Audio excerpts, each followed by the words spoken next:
Hey everybody, Lori Broccoloni here with HappyNaturalHorse.com. So we're going to go over this feed label. I'm going to try and decipher it against the big sky and see what happens. So, first ingredient is beet pulp. Okay, like the worst ingredient in the world, according to me.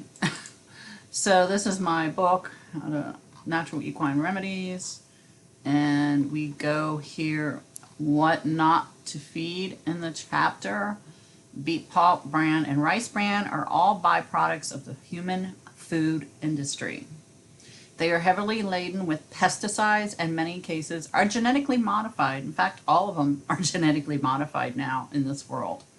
So genetically modified means that it's been altered from its natural state into a modified genetic synthetic.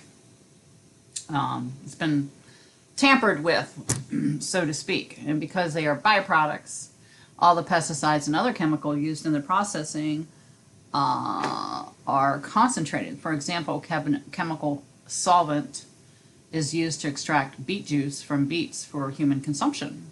The leftover pulp is what we, well-meaning horse owners, are feeding our horses. But who cares? It makes the horse look fat. That means that there are incredibly high concentrations of pesticides, solvents, and other nasty things in the senior and complete feeds that you're giving your horses whose bodies are compromised by age and other health issues. So it's up to you, but that's the first ingredient.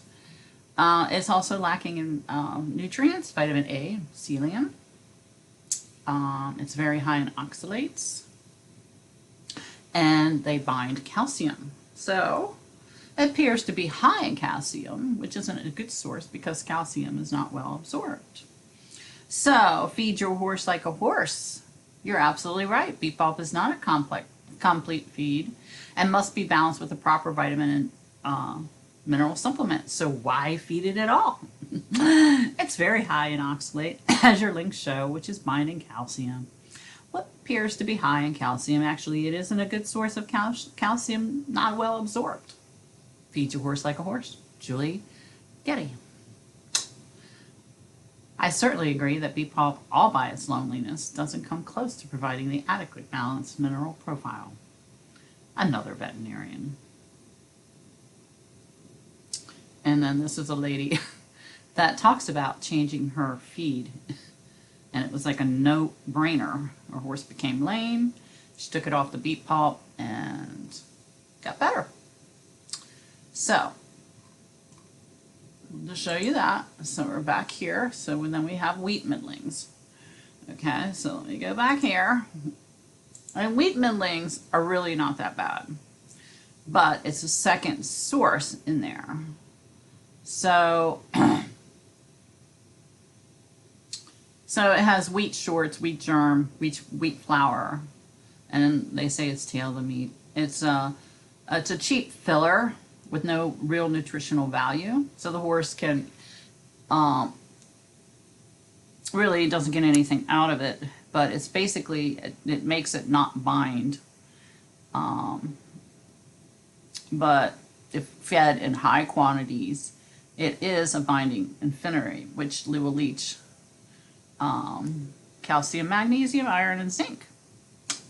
It is, let's go back here, it is in the Big Sky Minerals, okay, and it's right there. Now it's put here because, and it's non-GMO because they're Amish. It's put here because otherwise, if it wasn't in there, it's only 20 pounds per ton to make it fluffy. Otherwise, Big Sky would come in one brick and you would have to bust it up. So they grind it up and they add the wheat middlings, non-GMO. It's not enough to hurt the horse. Everything else in here will just throw that off and the horse won't absorb it. And sometimes you have to have, when you're feeding 100% absorbable calcium and phosphorus and magnesium, you know, it's really alkalized and you have to have a little bit of bad in there to balance it. So the horse will just throw it off. Never had a problem with it. Some people do when they have a horse with heaves, but again, and as far as it being the third ingredients, I don't think it is. I think it should be down here, but they added it up here for some reason, probably because the FDA made them. Who knows? Okay, now let's get back to, let's see, over here, this. So ground extruded soybean meal,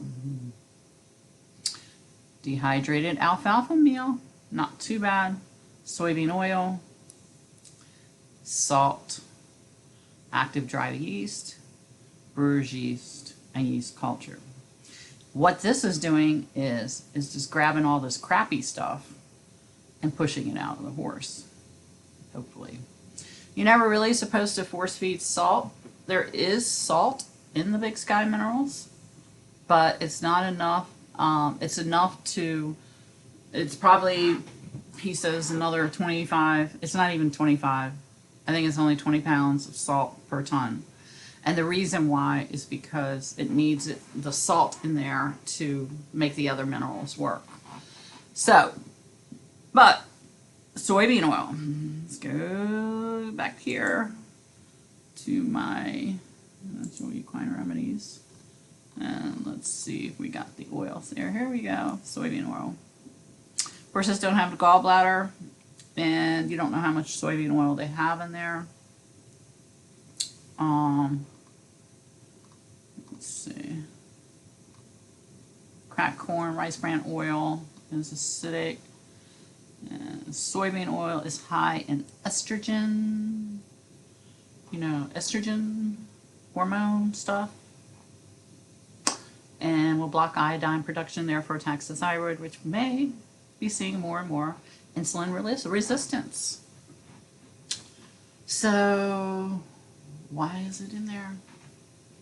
Never saw it before, did you? Go back to this picture. Okay. Oh my goodness. They throw a vitamin A supplement, have no idea where it comes from. Don't know where that vitamin E comes from, and you don't know where the vitamin D comes from. I like to know where my shit comes from. I don't know about you. Magnesium oxide. Okay. Don't know how much is in there. Excuse me, but magnesium oxide is, well, it's really hard to absorb. Now, let's go back here, and let me show you. There is magnesium oxide there. But there's only a trace amount of magnesium oxide. And the reason why is because a horse can only absorb so much oxide a day, because he can't throw it off. So there's a very minimal amount, it's a trace amount of magnesium oxide in the Big Sky Minerals, and it's only enough for the horse that he can tolerate for that day, because they can't throw it off. Okay? And there's your Dolomite lime. Awesome, awesome stuff. Let's see, there's your magnesium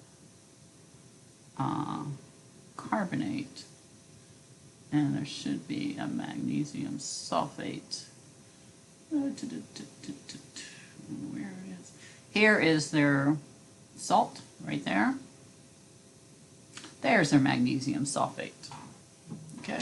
Now this is a naturally mined magnesium sulfate. This is not Epsom salt, guys. Okay. There's another magnesium sulfate. It is not Epsom salt. Okay, guys. Got it? Now let's go back here to,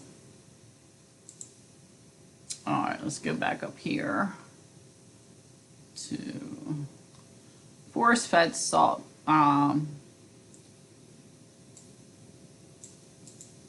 the industrial refining progress, many is 82 trace minerals and essential micronutrients are forcibly removed, leaving only a single compound of sodium and chloride. So you don't even know where your salt's coming from. I know where our salt's coming from Big Sky. I don't know where this guy is coming from. Okay, so what I wanted to show you is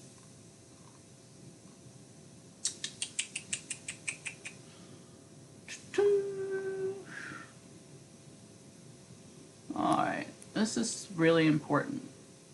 Okay. This is from the Albon Institute in Utah laboratories. They have 56 patents now, and they have chelated mineral formulations. And minerals need to have a neutral charge in order to be available. If they don't have a neutral charge, they can't be readily available. So,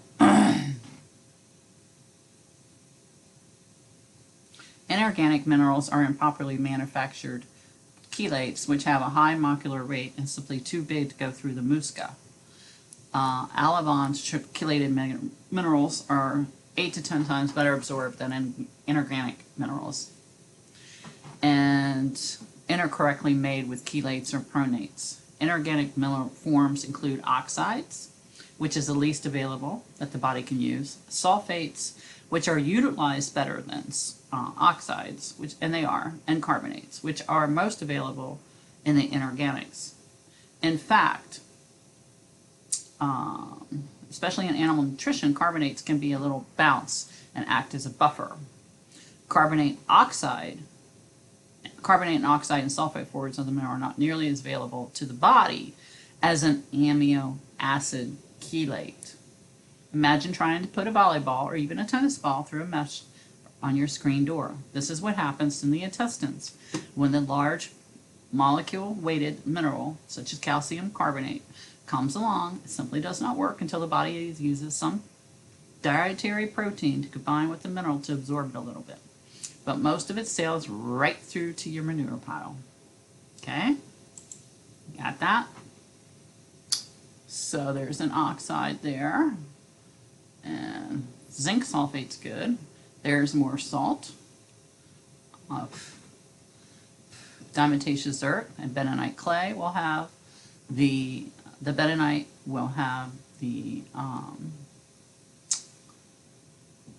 sulfates in there, and this is a calcium perchlorate, so that's not getting in.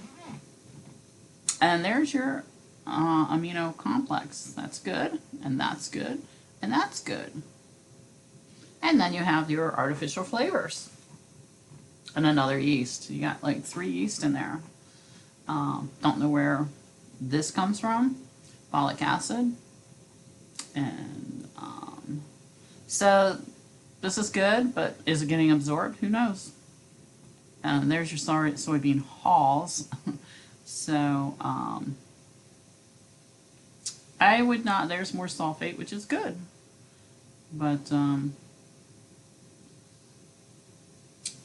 this is not a ideal product. I wouldn't feed it to my horse. Let's go to back here. There's your chloride. There's your copper sulfate. This is more clay. Then it's got kelp in it, zinc, amino acid complex, which is what they need, domalite lime, which is really good in calcium, phosphorus, and magnesium too. More of the kelp, and a magnesium carbonate. Now, that's not one that's going to be easily absorbable, but it's more absorbable than the oxide. And then here's your magnesium amino acid. So there's a lot of amino acid in here to help your horse absorb. And that's why horses look so good on the Big Sky minerals. Again, this is a horse before Big Sky and he was given like all kinds of crap hay and feed. I think he had like 8 pounds of feed a day, beet pulp and corn oil. And she took him off, and this is 2 weeks later. So this is just my take on one feeding label. So now they got the amino acid complex way down here. So it's only probably a trace amount.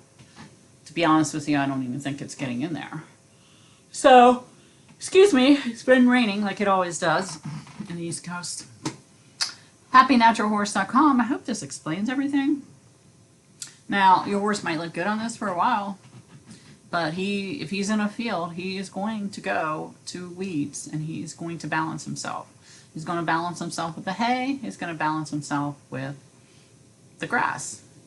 So, and I didn't get the protein on this, but you want the lowest protein there can be. So, brewer's yeast you do have to be careful with, because there's some brewer's yeast that's out there that is not absorbable, and you're just wasting your money. So, okay. Alrighty, happynaturalhorse.com. Hope this helps. Share the video. Hope this explains the Big Sky Minerals, and there will be a SoundCloud if you want to hear more about it underneath the video. Have a nice day. Subscribe to my channel and share and comment. Bye.